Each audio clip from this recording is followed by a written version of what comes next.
नमस्कार दोस्तों and welcome back to our channel that is Gyani politics. और आज हम डिस्कस करने जा रहे हैं UPSC that is union public service commission. तो फर्स्ट ऑफ ऑल आपको मैं बता दूं, जो ये हमारा यूपीएससी है एक सेंट्रल रिक्रूटिंग एजेंसी है। ठीक है, अब ये एक प्रकार से इंडिपेंडेंट कॉन्स्टिट्यूशनल बॉडी है। क्यों इंडिपेंडेंट कॉन्स्टिट्यूशनल बॉडी है? क्योंकि ये directly elected by the constitution है। अब आर्टिकल 315 से लेकर 323 part 14 of the constitution deal करता है प्रोविजन रिगार्डिंग यूपीएससी। अब इसमें क्या क्या प्रोविजन आते हैं? First composition, second appointment, third removal of the members, और इसके साथ साथ independence of UPSC, powers of UPSC and function that UPSC perform and some limitation of UPSC. तो दोस्तों इस वीडियो में आगे बढ़ते ही अब हम डिस्कस कर लेते हैं what are the composition of UPSC. तो फर्स्ट ऑफ ऑल जो यूपीएससी है उसमें एक चेयरमैन होता है, साथ ही साथ कुछ अदर मेंबर्स होते हैं जो डायरेक्टली अपॉइंट किए जाते हैं प्रेसिडेंट के द्वारा। अब जो हमारा कॉन्स्टिट्यूशन में इसमें कोई पर्टिकुलर कंपोजिशन के बारे, पर्टिकुलर स्ट्रेंथ ऑफ कंपोजिशन के बारे में जिक्र नहीं किया गया है, लेकिन ये जो स्ट्रेंथ से रिलेटेड मैटर है कंपोजिशन ऑफ यूपीएससी का, ये चॉइस होती है गवर्नर प्रेसिडेंट पे सौंपा गया है। Usually the commission can consist 9 to 11 members including chairman. अब देखिए जो यूपीएससी कमीशन है इसमें चेयरमैन को इंक्लूड करके 9 से 11 मेंबर्स होते हैं।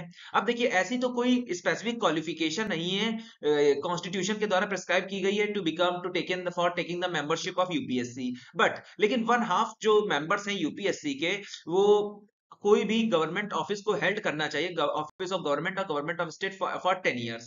The government of India under the government of state, the constitution also authorizes the president to determine the condition of services। अब देखिए जो चेयरमैन है और अदर मेंबर्स है यूपीएससी के, इसका जो कंडीशन फॉर सर्विसेज है ये डिपेंड करता है प्रेसिडेंट पे।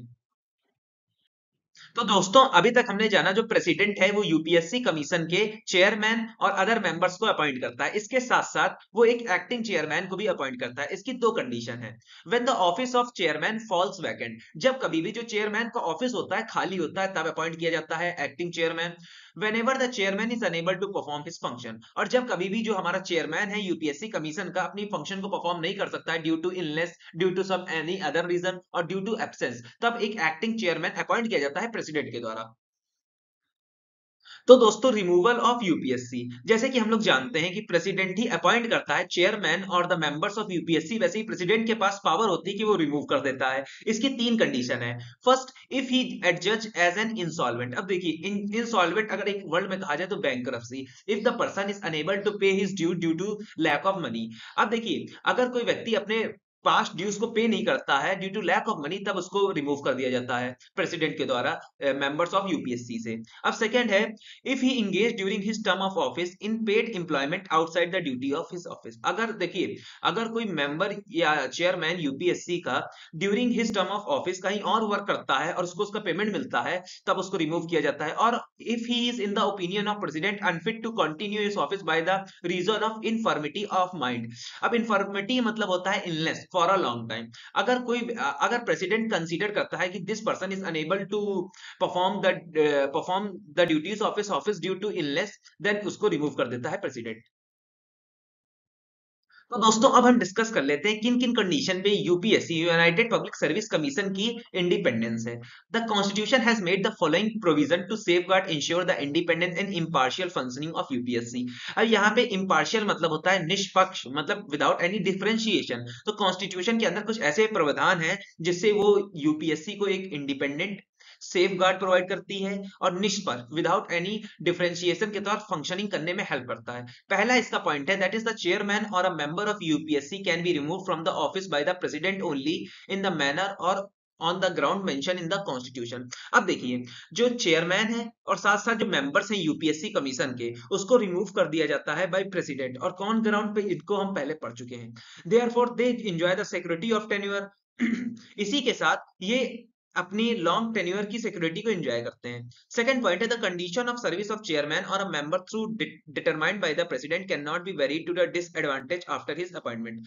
अब देखिए जो कंडीशन ऑफ सर्विस है, किन किन कंडीशन में कोई चेयरमैन और द मेंबर्स जॉब करेंगे उसको डिटरमाइन करता है प्रेसिडेंट के द्वारा।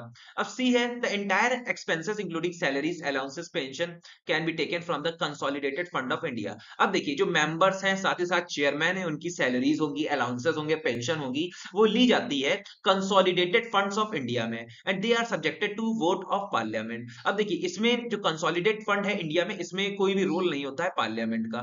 चौथा पॉइंट है the chairman of UPSC is not eligible for further employment in the government of India. अब एक बार कोई व्यक्ति चेयरमैन बन गया यूपीएससी का, तो वो फर्दर कोई गवर्नमेंट सर्विसेज को ज्वाइन नहीं कर सकता है।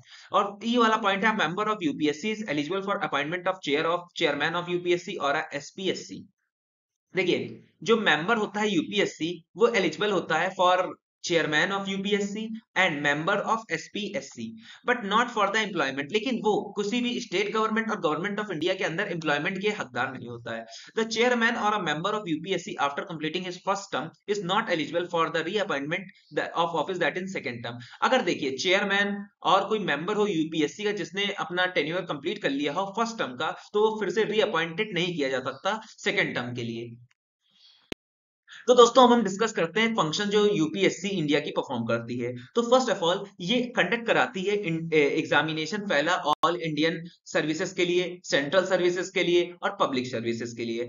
सेकेंड पॉइंट है it assist the state in framing and operating schemes of the joint requirement of any services where the candidate pursuing special qualification. अब देखिए ये कहीं कुछ हद तक स्टेट्स को भी हेल्प करती है किसी भी स्कीम को फ्रेम करने के लिए या ऑपरेट करने के लिए या स्टेट को चलाने के लिए जहां पे कैंडिडेट्स को कुछ इस प्रकार की स्पेशल क्वालिफिकेशन रिक्वायर्ड होती है। थर्ड है it serve all the need of a state as the request of the state governor with the approval of the president। अब यूपीएससी कुछ हद तक मदद करती है स्टेट की जहां पे रिक्वेस्ट भेजी जाती है स्टेट गवर्नर के द्वारा, लेकिन यूपीएससी तभी हेल्प करेगी जब जो रिक्वेस्ट है वो अप्रूव कर दी जाती है प्रेसिडेंट ऑफ इंडिया के द्वारा। It consulted the following matter related to the personal management. अब देखिए यूपीएससी अपने पर्सनल मैनेजमेंट से रिलेटेड भी कुछ मैटर पे डिस्कस करती है। First of all the matter related to the requirement of civil services and civil post. ऐसे जितने भी मैटर्स हैं जहां पे requirement of civil services and civil post. Second the principles to be followed for the appointment of civil services and post in making promotion transfer of the service one state to another. अब देखिए ये उन matters पे भी discuss करती है जहां पे appointment of civil services, civil post and civil servants का promotion, transfer from one services to another, यहाँ पे भी इन मैटर्स पे भी यूपीएससी डिस्कस करती है। तो जरा अब हम डिस्कस कर लेते हैं क्या लिमिटेशन है यूपीएससी की। अब the following matters are kept outside the functioning of the judicial of the UPSC. अब कुछ मैटर्स भी हैं जो जुडिशियल ऑफ यूपीएससी के बाहर हैं। In other words UPSC is not consultated in the following matters. और कुछ मैटर्स में यूपीएससी कंसल्टेट नहीं करती है। First of all while making reservation of appointment of post in favour of any backward class of citizen. अब ऐसी post जहां पे रिजर्वेशन दिया जाता है बैकवर्ड क्लास ऑफ सिटीजन में, यहाँ पे कंसल्टेंसी प्रोवाइड नहीं कर सकती है UPSC. Second while taking into the consideration of the claim of scheduled caste and scheduled tribes. अब देखिए for taking the claims of scheduled caste and scheduled tribes in making appointment of services and post, यहाँ पे भी UPSC अपना role play नहीं कर सकती है। Third with regard to the selection of the chairman और the members of the commission post of the highest diplomatic nature and group C and group D services. अब देखिए फॉर द सिलेक्शन, अब देखिए selection of the chairman and the members of the UPSC and कुछ post होती है जो diplomatic in nature की होती है, ग्रुप सी और ग्रुप डी की जो बल्क में पोस्टिंग होती है, यहाँ पे भी यूपीएससी अपना रोल प्ले नहीं कर सकती। तो दोस्तों यही था मेरा वीडियो ऑल अबाउट यूपीएससी। अगर आपको मेरा कंटेंट पसंद आया तो लाइक सब्सक्राइब शेयर जरूर कर दिएगा, और बाकी के लिए जय श्री राधे दोस्तों।